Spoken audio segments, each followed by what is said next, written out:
Buenas tardes a todos, es un placer tenerlos acá y no los puedo acompañar directamente, pero vamos a tratar de hacerles una explicación de lo que es la metodología y su importancia en la parte de la validación de equipos médicos, la importancia en la parte biomédica. Un saludo muy especial desde Colombia y vamos a empezar por la conferencia.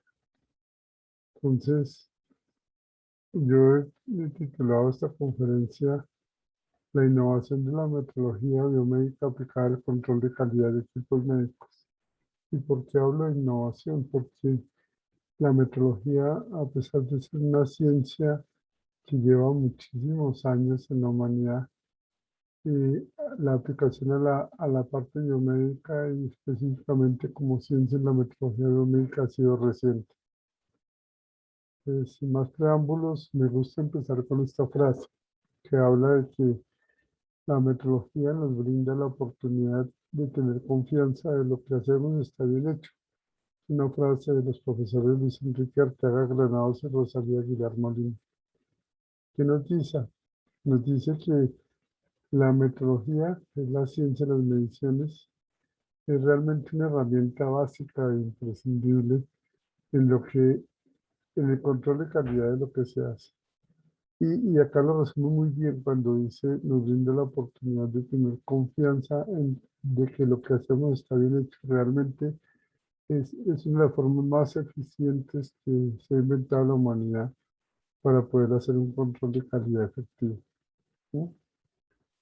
Eh, si la metodología está definida como la ciencia de las mediciones, y si ustedes miran, realmente la metodología es muy antigua. Uno mira la necesidad de las mediciones surgió y es tan antigua como la propia humanidad. Y, y esa necesidad ese surgimiento de esa metodología se ha dado en función de las necesidades de lo que se ha visto en cada época. Entonces, si ustedes miran, es muy antigua las primeras referencias. Uno encuentra referencias, por ejemplo, en la Biblia, encuentra uno referencias en muchísimos lados cuando Dios le dice a Noé que haga una barca de tanta longitud, tanto de ancho, tanto de alto. Uno encuentra referencias, por ejemplo, acá en nuestra gráfica de los antiguos egipcios, estamos hablando de hace 4.000, 5.000 años, entonces realmente es una ciencia que se ha desarrollado a la par del desarrollo de la humanidad. ¿Sí? Si ustedes miran la metodología, realmente se trabaja en todos los aspectos de la vida, ¿sí? Si ustedes hicieron un recuento de lo que realmente la metodología significa una, un uso diario y cotidiano en todas las actividades de nuestra vida. Cuando vamos a comprar 1 litro de leche, 1 kilogramo de arroz, sí, entonces estamos utilizando la metodología. Cuando vamos a colocar gasolina en el carro, estamos utilizando la metodología.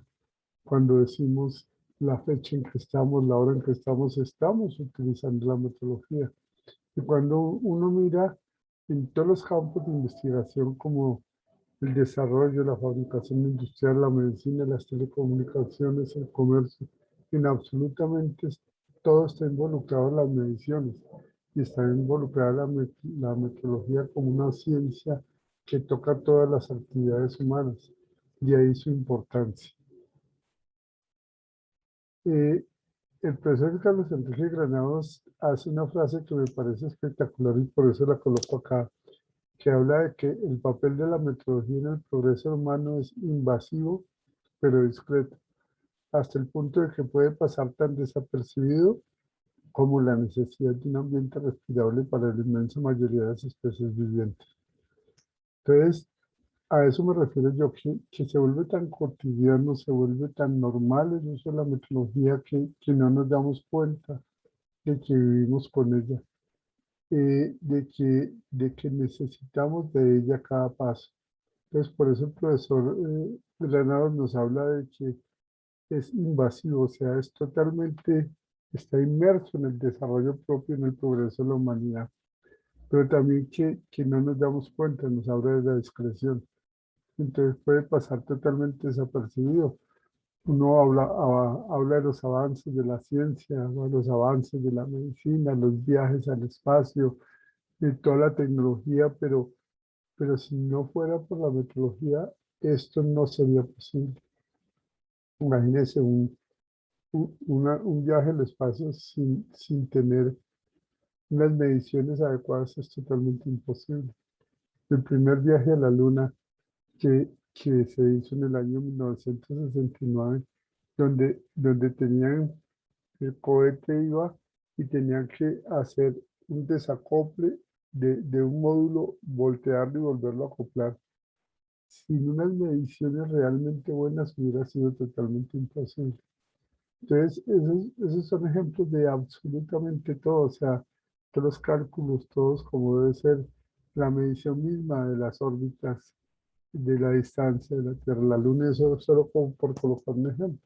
Ustedes miren en cualquier campo de desarrollo, es totalmente invasivo, inmerso e importante y vital el uso de la metrología. Y ahora, asociamos la metrología, les decía hace unos minutos cuando empecé a hablar que era la mejor herramienta de control de calidad. ¿Por qué? Porque es para saber que estamos haciendo bien las cosas. Entonces, cuando hablamos de calidad y hablamos del concepto mismo de calidad, uno puede pensar que, mirar cómo sería el significado de la palabra calidad. Entonces, acá históricamente el concepto de calidad se da como de aptitud de adecuación al uso. O sea, algo es de calidad si realmente nos satisface para lo que lo necesitamos.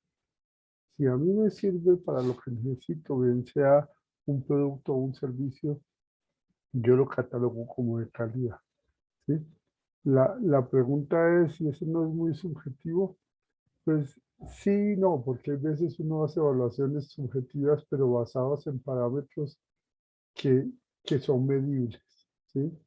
Entonces, cuando hablo de parámetros medibles, tenemos que necesariamente mencionar la metodología.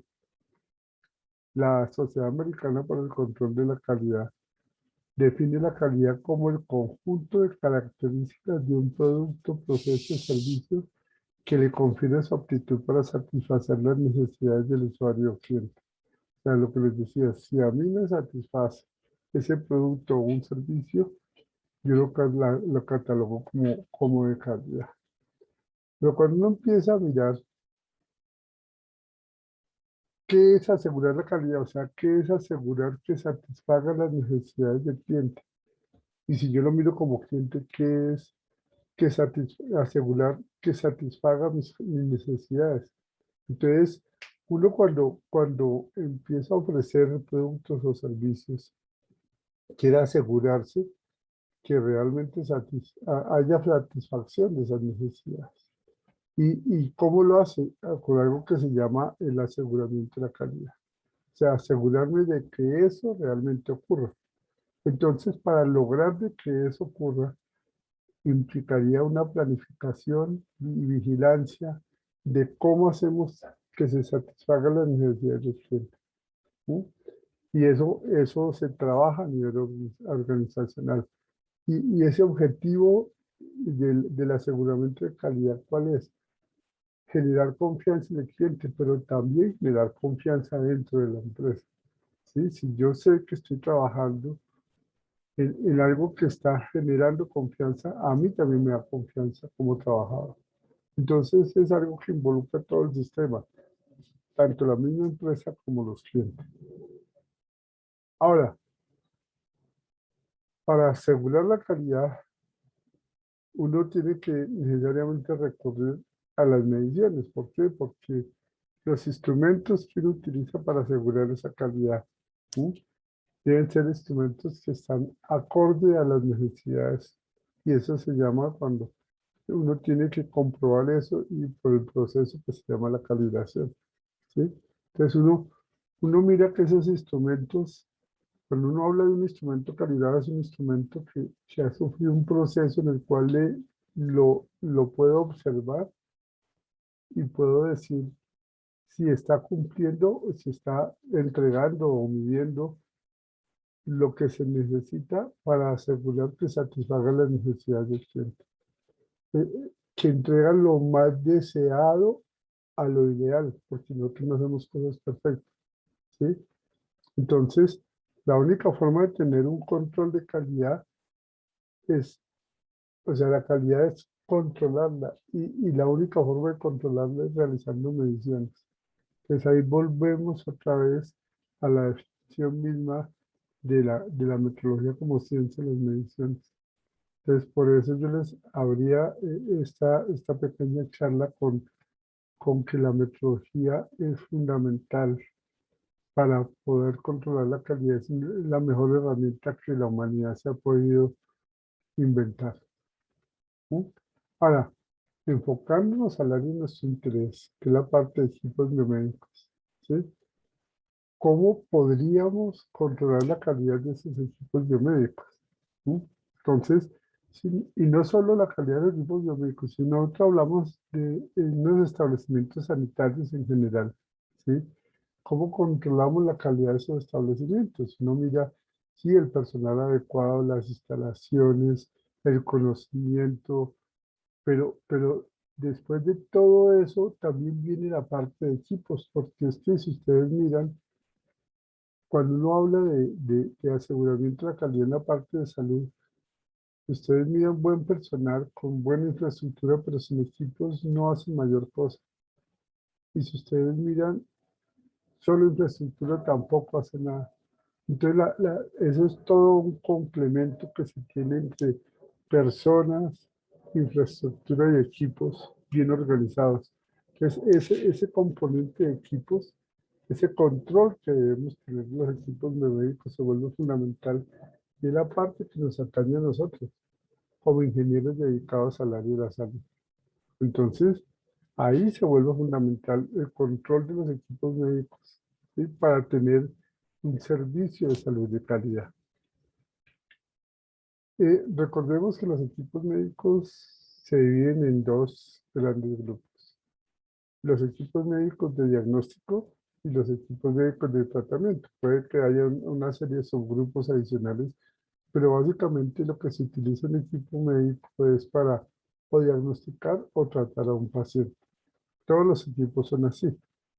Nosotros, de hecho, si uno mira en los equipos de biomédicos de diagnóstico, encuentra uno que hay unos que le permiten medir parámetros físicos del paciente, medir magnitudes físicas del paciente. Entonces uno puede medir la presión, ¿sí? Y no solo una presión, puede medir la presión arterial, puede medir la presión dentro del cráneo, que se llama intracraneal, puedo medir la presión de la respiración, puedo medir la presión esofágica, puedo medir la presión gástrica, puedo medir la presión de la arteria pulmonar que va del corazón a los pulmones, que se llama la presión en cuña. Puede uno medir, bueno, puede medir infinidades de presiones. La presión venosa, no solo la arterial, sino la venosa. O sea, eso es una magnitud que es la presión que se puede medir de muchas maneras. Entonces, todos esos equipos que miden la presión son equipos de diagnóstico. También puede ser la temperatura, ¿sí? Entonces, la temperatura corporal, ¿sí? Nosotros, nuestra temperatura nos muestra eh, cómo está trabajando nuestro metabolismo, ¿sí?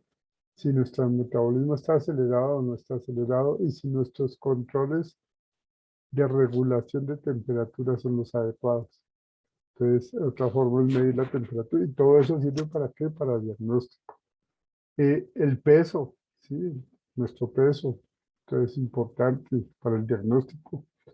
Por ejemplo, una frecuencia, la frecuencia cardíaca, y cuántas veces late nuestro corazón en un minuto, o la frecuencia respiratoria, cuántas veces respiramos en un minuto. Entonces, la saturación de oxígeno, qué tanto oxígeno está transportando se está transportando a través de nuestros vasos sanguíneos. Y eso es una medida fundamental. Y ahorita en estos tiempos que se volvió que importantísimo por la pandemia, pues es importante, por ejemplo, medir la saturación de oxígeno. ¿Sí? ¿Por qué? Porque nuestros pulmones son los encargados de poder intercambiar, o sea, llevar ese oxígeno a nuestros vasos sanguíneos. Entonces, una de las mejores formas de saber si está entregando ese oxígeno a los vasos, a nuestro sistema, a nuestro torrente sanguíneo, a través de la saturación. Puede ser, por ejemplo, un volumen de sangre que saque el corazón en un minuto. Pero eso es, o por ejemplo, un volumen de aire que uno inspira o expira, ¿sí? O un volumen no sé, de sangre que perdió una persona. Entonces, volúmenes también es importante como magnitud. Un flujo, el flujo de sangre del corazón a través de la arteria aorta, el flujo de sangre, por ejemplo, que pasa por las arterias carótidas hacia el cerebro, ¿sí? O el flujo de aire que pasa hacia nuestros pulmones o que sale de nuestros pulmones. Otras, por ejemplo, el voltaje, cómo está el voltaje de nuestras células musculares cardíacas, o el voltaje de contracción de un músculo esquelético, o el voltaje de la transmisión de un nervio, ¿sí? El tiempo, o sea, cuánto nos gastamos en transmitir una señal eléctrica de un punto a otro por el sistema nervioso. Entonces ahí podemos diagnosticar cómo está nuestro sistema de conducción. O sea, si ustedes miran, son muchísimos las magnitudes físicas que uno puede medir para hacer un diagnóstico. Ese es un tipo de equipos biomédicos de diagnóstico. Existen otros equipos biomédicos de diagnóstico que trabajan con magnitudes físicas y químicas o variables químicas, por ejemplo, la glucosa. ¿Qué cantidad de glucosa tenemos por mililitro en la sangre?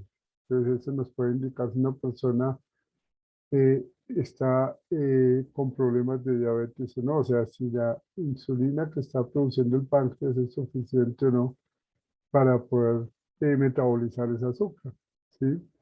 O el colesterol, ¿sí? La cantidad de grasa, y sabemos que hay grasa de alta densidad y de baja densidad, y a través de la experiencia hemos aprendido con los años cómo son los valores adecuados de grasa de alta densidad o de baja densidad, o la creatinina que nos mide la función de los riñones.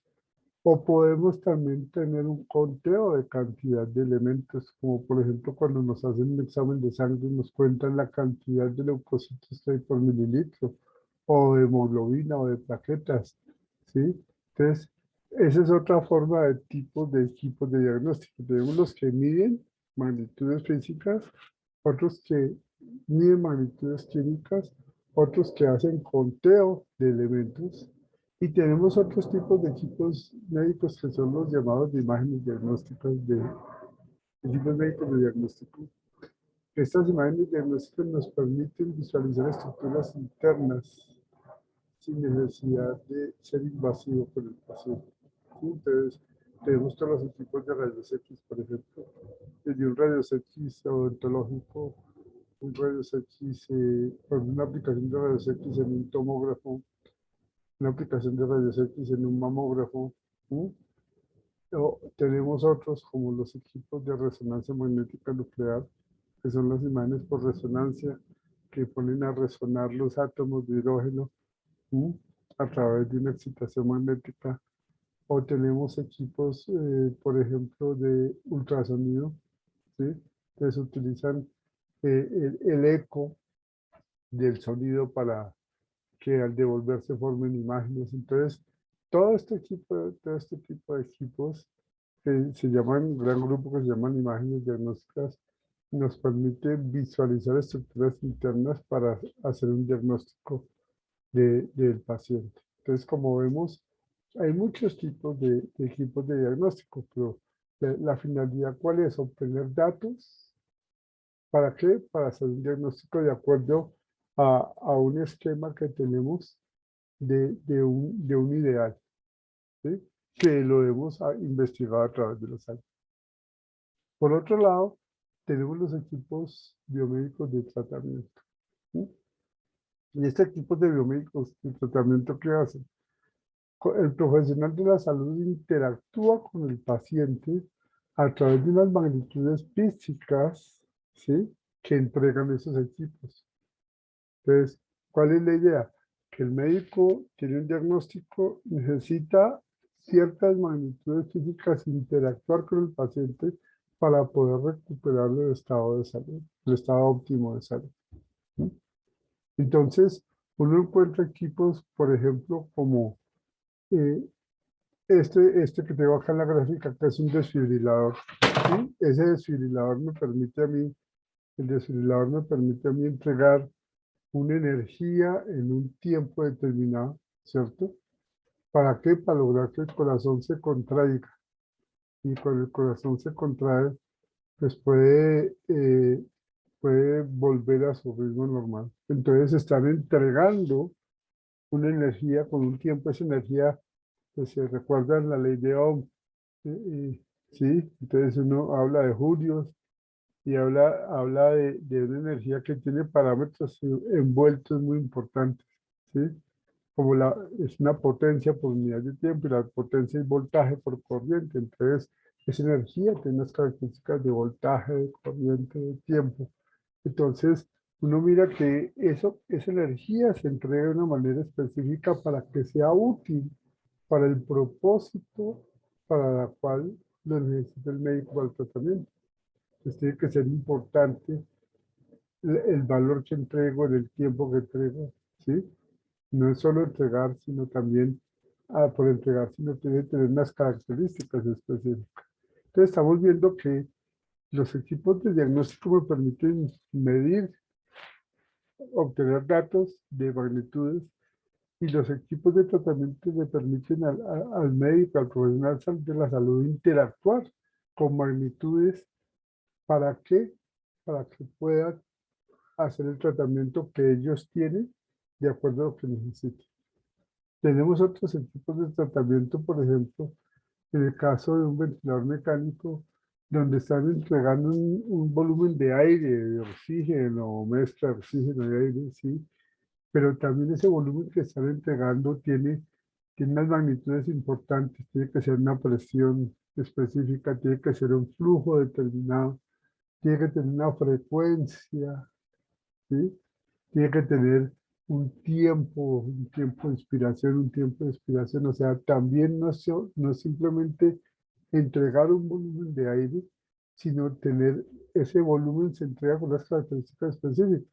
Entonces se vuelve muy importante el control de calidad de todo eso que involucra de la manera que yo voy a entregar ese volumen de aire. Y ahí volvemos a decir control de calidad y de qué hablamos, de metrología, ¿sí? O otro ejemplo de otro equipo de diagnóstico puede ser una bomba de infusión, ¿sí? Entonces el médico dice, necesitamos entregarle al paciente determinado medicamento en esta cantidad de tiempo para que surte el efecto del tratamiento que el médico necesita. Entonces, ahí también no es simplemente entregar un medicamento, es entregarlo de una manera muy específica, con un volumen determinado, con un tiempo específico. Entonces, también el control de, si ustedes miran, todo tiene como base que el control de calidad. Control de calidad de los datos que reciben los equipos de diagnóstico para hacer un diagnóstico acertado y control de calidad en las variables, en las magnitudes que entrega el paciente que interactúan con el paciente. ¿Para qué? Para hacer un diagnóstico adecuado. Entonces se vuelve muy importante la parte de diagnóstico y tratamiento. Entonces todo tipo de equipos, el control de calidad en todo tipo de equipos se vuelve fundamental, ¿sí? Y cuando hablamos de control de calidad, entonces necesariamente tenemos que hablar de metrología. ¿Cómo sabemos que esto que yo le estoy diciendo es real, es cierto? Miremos un caso de estudio. Imagínense un paciente de alrededor de 75, 76 años que se hace hospitalización para tratar de una úlcera varicosa. ¿Qué es una úlcera varicosa? Da una vena varice, que es una vena que ha perdido el tono, o sea que se ha perdido la parte de elasticidad y resistencia, y entonces se empieza por la presión que va por, por los vasos, por la sangre, pues empieza a distenderse, ¿cierto? Entonces se vuelve grande, se distiende, esa es la vena varice, y en un momento dado esas varices, esas venas varices se pueden romper. Y cuando se rompen forman una úlcera alrededor del sitio donde se rompió esa vena varice. Entonces se llama una úlcera varicosa. Entonces, mire este caso. Está el paciente de 76 años. ¿Sí? En una vena varice se le rompió la vena varice y se formó una úlcera. ¿Sí? Y si ustedes miran, normalmente esas úlceras varicosas se trabajan de manera ambulatoria, pero el paciente ya como tiene cierta edad, pues se decide dejarlo hospitalizado. ¿Por qué se puede romper una vena varice? Entonces, mire la lógica. Empecemos porque todos nosotros después de los 20 años entramos en un proceso de envejecimiento, y dentro de ese proceso de envejecimiento está la rigidez de las arterias. ¿Sí? Que nuestros vasos sanguíneos, una de las mejores características que tienen es que son elásticos, y esa elasticidad nos permite servir como control de calidad efectivo en nuestra presión arterial. ¿Por qué? Porque si hay elasticidad y yo, por ejemplo, estoy acá en reposo y salgo corriendo, mi corazón empieza a latir más rápido para suplir las necesidades de sangre a mis piernas. Esos cambios en frecuencia cardíaca producen unos cambios en presión, y es normal. Es un circuito donde mi líquido va más rápido, pero tiene más presión. Entonces, una de las formas más eficientes del diseño del cuerpo está en, en que esos cambios son absorbidos por la elasticidad de las arterias. Entonces, acá viene una amortiguación, un movimiento, una función amortiguada, una función matemática amortiguada para describir ese cambio de presión con respecto a la elasticidad de las arterias. Y eso lo vamos perdiendo con el tiempo. Entonces, por eso es normal que las personas entre más edad tengan se vuelvan hipertensas. ¿Sí? ¿Por qué? Por la rigidez de las arterias. Entonces, si uno mira a un paciente de cierta edad, que es normal que tenga cierto grado de tensión arterial alta, y fuera de eso encuentra uno que se le reventó una arteria, pues lo más probable, se le reventó una vena varice, pero lo más probable es que tenga hipertensión. Pero puede ser que no. La única forma de comprobar el diagnóstico es a través de mediciones. Entonces, ¿qué hacen? Le toman la presión arterial. En este paciente se hace esa valoración de signos vitales y se encontró que en repetidas ocasiones el valor de la presión arterial era de 152 sobre 94 milímetros de mercurio. Y eso es catalogado desde el punto de vista médico como hipertensión arterial grado 1. Entonces, digamos que a través de este valor que se obtiene, el médico confirma el diagnóstico que ha hecho desde el punto de vista de la semiología, desde el punto de vista de la lógica del estudio de la fisiología.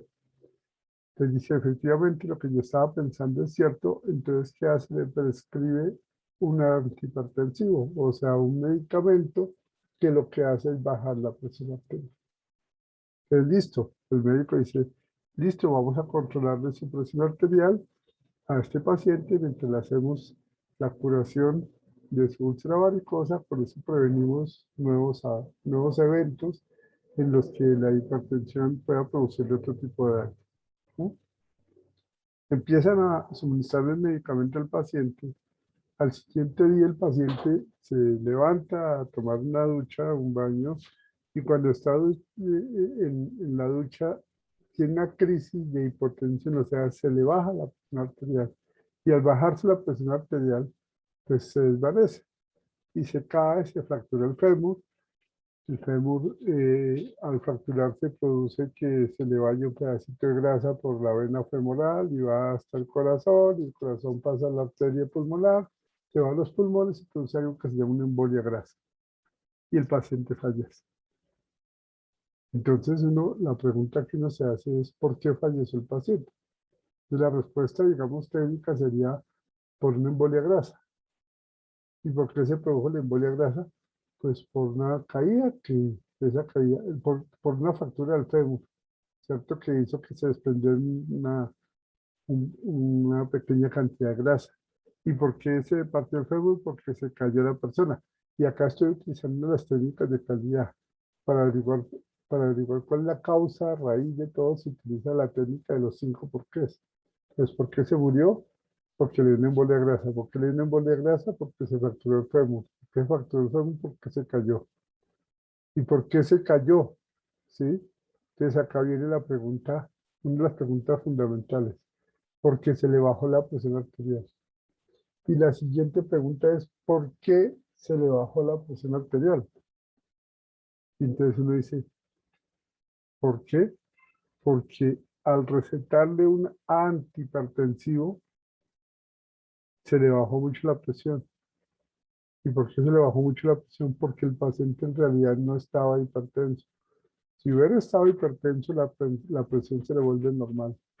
Pero como estaba normal, al tomarse el antihipertensivo que hizo, se le bajó la presión arterial. Entonces, el médico, ¿por qué le empezó a dar ese antihipertensivo? Pues por una sencilla razón. Porque el valor que le dio el tensiómetro le dijo que el paciente estaba hipertenso. Entonces, la causa real de la muerte de este paciente, ese accidente que tuvo, ¿sí? Fue porque el equipo de diagnóstico falló, dio unos valores adecuados, por lo tanto el médico hizo un mal diagnóstico y por lo tanto el tratamiento fue totalmente erróneo que le llevó a la muerte del paciente. Estos, estos eventos, estos eventos que ocurren de daño no intencional al paciente se llaman eventos adversos, ¿sí? Entonces la pregunta es, ¿qué tan común son los eventos adversos producidos por equipos médicos? O sea, o que el médico recibe una mala información en el equipo de diagnóstico y por lo tanto hace un mal tratamiento, o que el médico hace un buen diagnóstico, pero al utilizar el equipo médico de tratamiento, el equipo no le da las magnitudes adecuadamente al paciente y le produce daño al paciente. Y el daño puede ser tan sencillo como que no ocurrió algo muy pequeño, o tuvo que ser hospitalizado, o se murió, como en este caso. Entonces hay gravedad en los eventos adversos, ¿sí? Entonces, uno va a mirar, y esto es algo real, ¿sí? El doctor Lucian Lipp, que es un médico que se dedicó toda la vida a estudiar los eventos adversos en Estados Unidos, hace una comparación bien interesante. Él cataloga las actividades humanas en 3 tipos. Las actividades ultraseguras, donde hay menos de una muerte por cada 100.000 eventos. Las actividades reguladas y las actividades peligrosas, donde se produce más de una muerte por cada 1.000 eventos.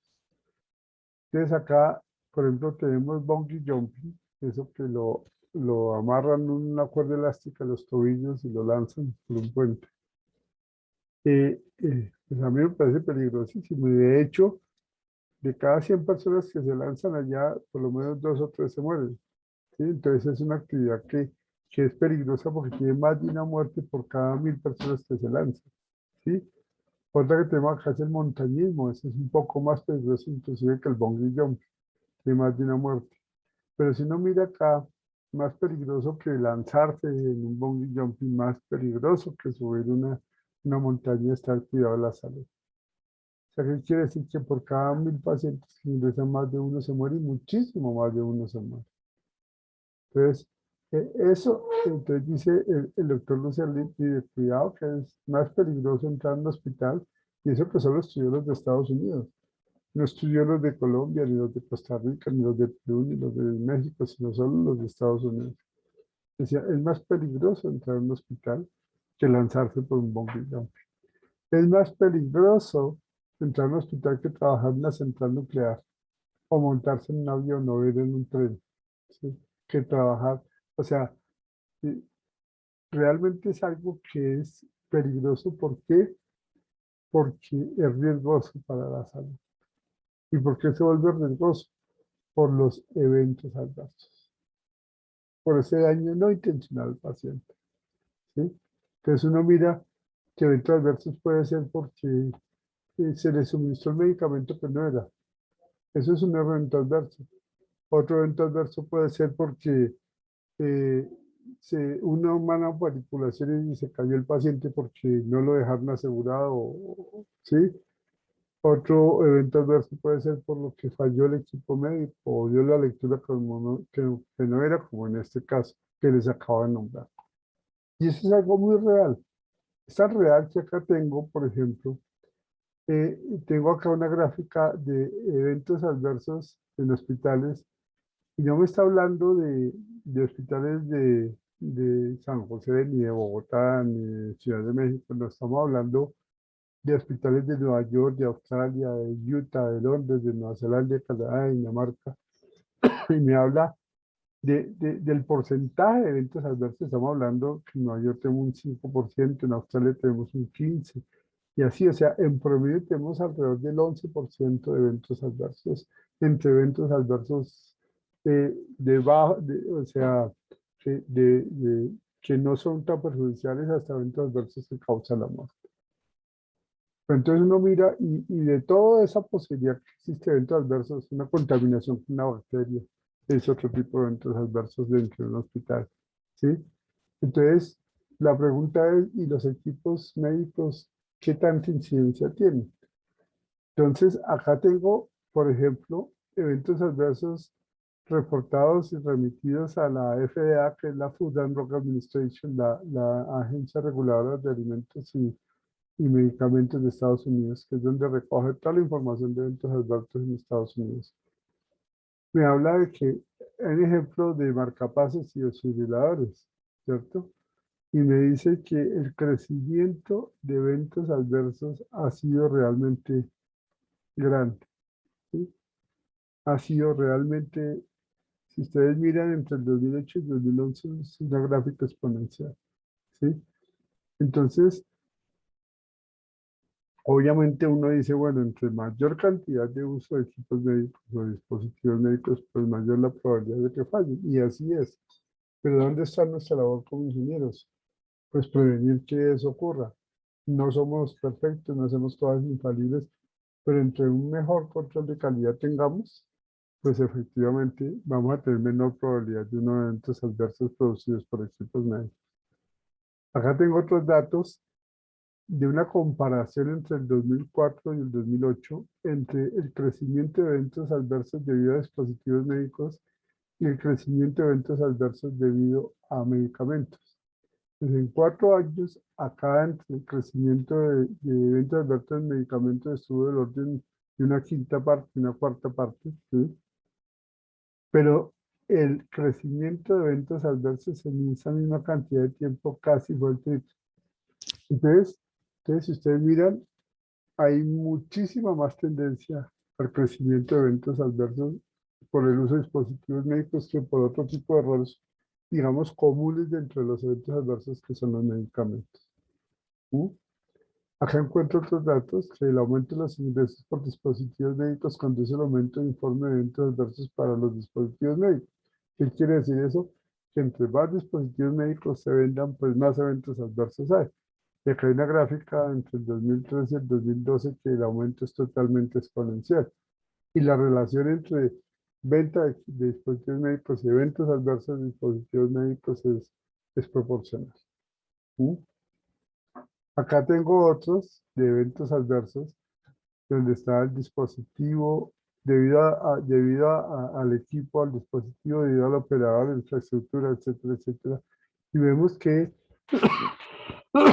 acá hay un porcentaje alto debido a dispositivos médicos. Y de acá los catalogan en todo tipo de dispositivos, en bombas de infusión y monitores de pacientes. Entonces uno dice, mire, acá solo por coger algunos tipos de equipos, o sea, los monitores de paciente ocupan un porcentaje fundamental de entre los eventos adversos producidos por dispositivos, los mismos las bombas de infusión. Es en el caso de este estudio, ¿sí? Uno puede encontrar acá eventos adversos graves, puede ser de qué, de hospitalización, de tratamiento, de discapacidad o de muerte.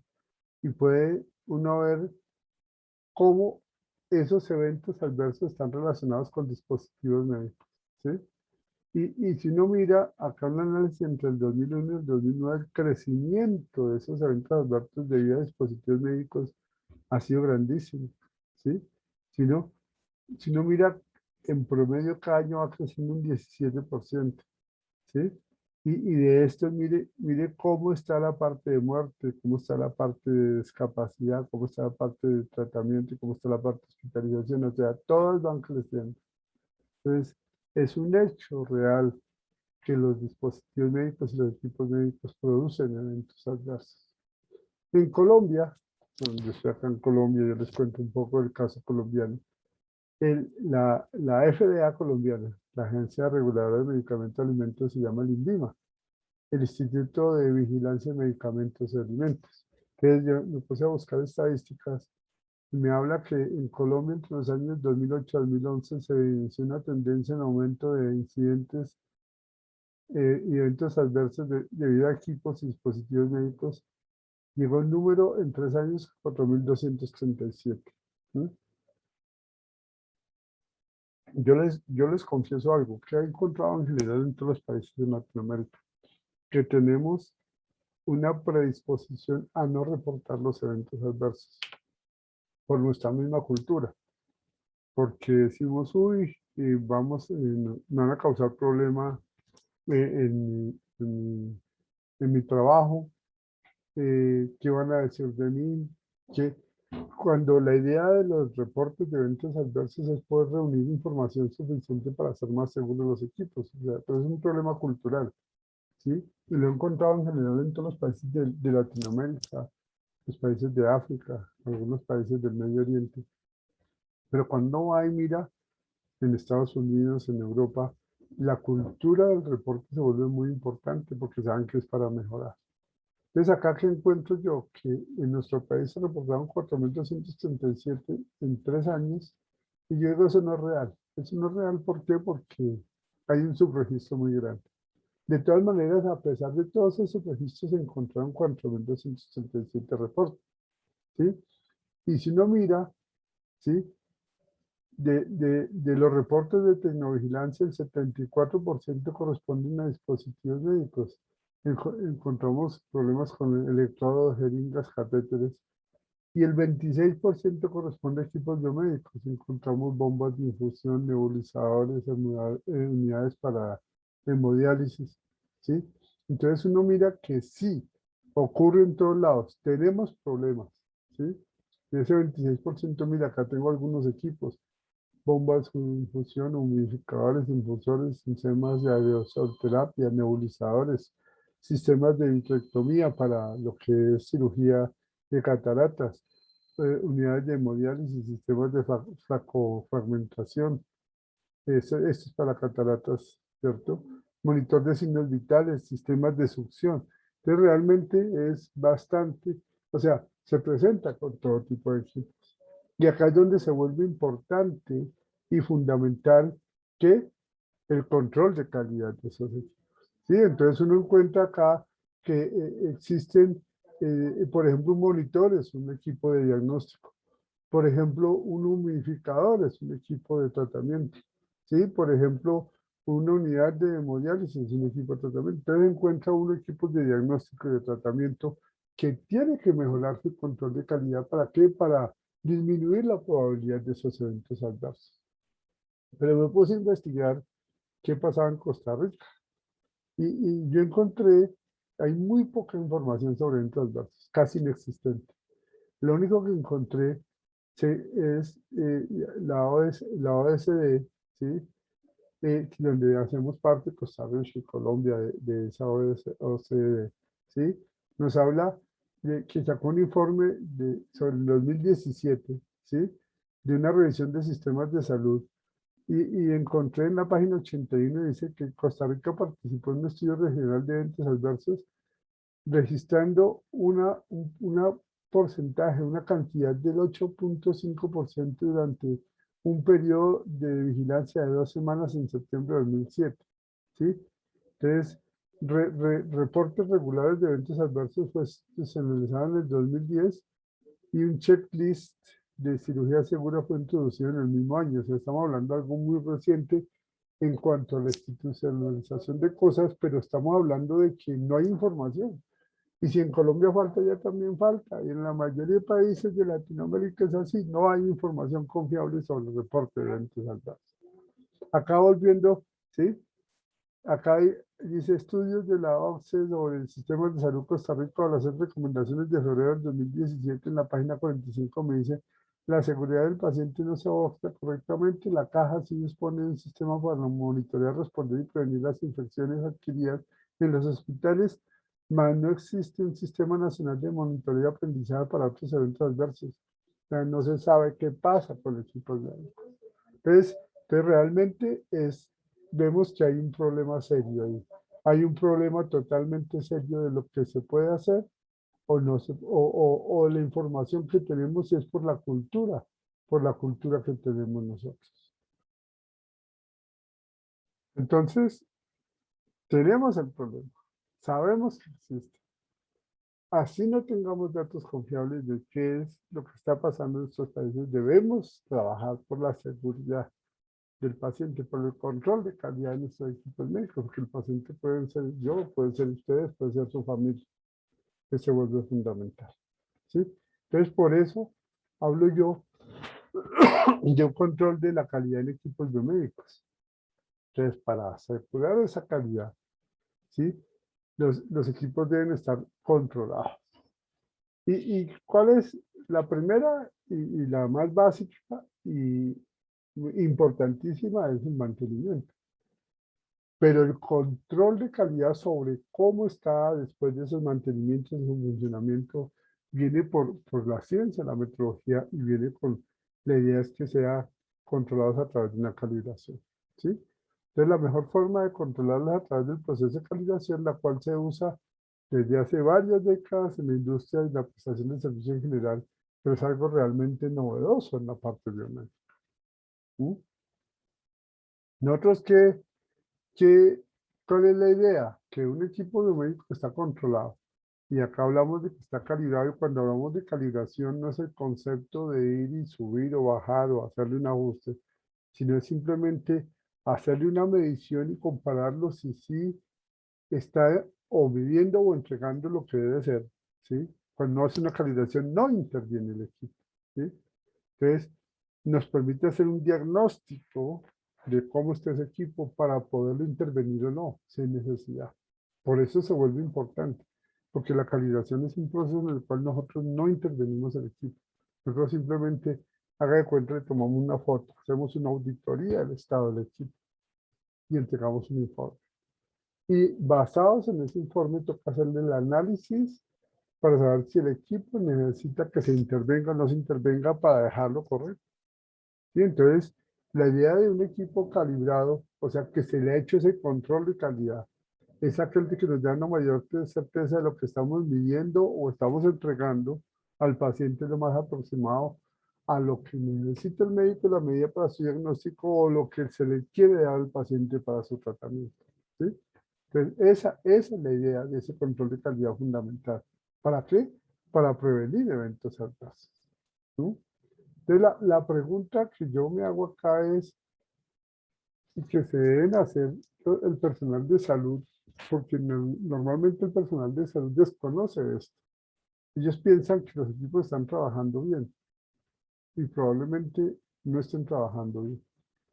Entonces, la pregunta es, ¿estamos seguros de que el tratamiento que pensamos se está haciendo, que se está haciendo es el que realmente se está entregando?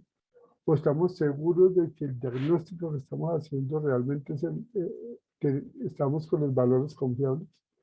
Esa es la pregunta. Y la respuesta debería ser contundente. Debería ser desde el punto de vista equipos médicos, sí, o estamos aseguros en un alto porcentaje porque tenemos un control de calidad efectivo sobre los equipos. Entonces, esto se vuelve fundamental, ¿sí? Se vuelve fundamental, ¿sí? Yo acá quiero cerrar esta charla con la frase que inicié. La metodología nos brinda la oportunidad de tener confianza de que lo que hacemos está bien hecho, ¿sí? Entonces, y eso en el área de la salud es fundamental. Entonces, mi invitación es que puedan aprovechar, puedan pensar y ver la utilidad de esta ciencia, que es la ciencia de las mediciones, para, la aplicación fundamental sobre los equipos médicos, ¿sí? Entonces yo pues, les agradezco mucho y espero que en una próxima oportunidad podamos vernos. Les mando un abrazo bien grande desde Colombia, una bendición y que estén muy bien.